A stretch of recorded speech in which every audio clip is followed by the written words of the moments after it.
Neither pray I for these alone, but for them which also shall believe on me through their word, that they may be as one, as thou, Father, art in me, and in thee, and they also may be in us, that the world may believe that thou hast sent me. John 17, verse 20 to 21. In this passage is essentially a prayer for unity among the believers. It is a powerful prayer. I pray Christ himself, who understands how important it is for Christians to be united together. He knew concerning his followers that once his death had occurred, they would need to stick together. His prayer was for them, but it was for us as well. Unity is the uttermost importance in our faith. There is already so much opposition to the Christian in the world. The last thing we need is to be oppositional with each other. Lord, I ask you to unify the believers and help me do my part to bring unity. I know I am a strong believer in which I am united with people who believe as I do. Together, we can advance the cause of Christ.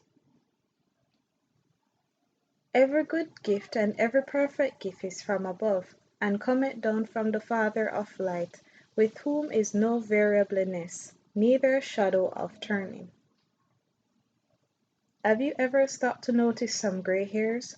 Maybe some back pain or a lingering injury that never seems to get better? People get old and we die. People change. Our bodies, our moods, our minds, our friends, our families.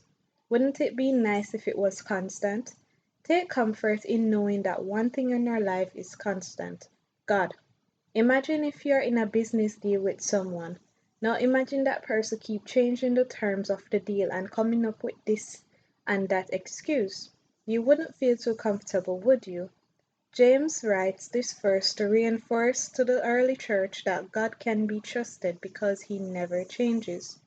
God existed before time did. He created both heaven and earth. He did the same today, yesterday, and tomorrow, and even before the existence of today's, yesterdays, and tomorrows. His covenant with humanity never changed, and he has always kept his promise to us. James also wants to remind us that all things good, every perfect gift comes from God.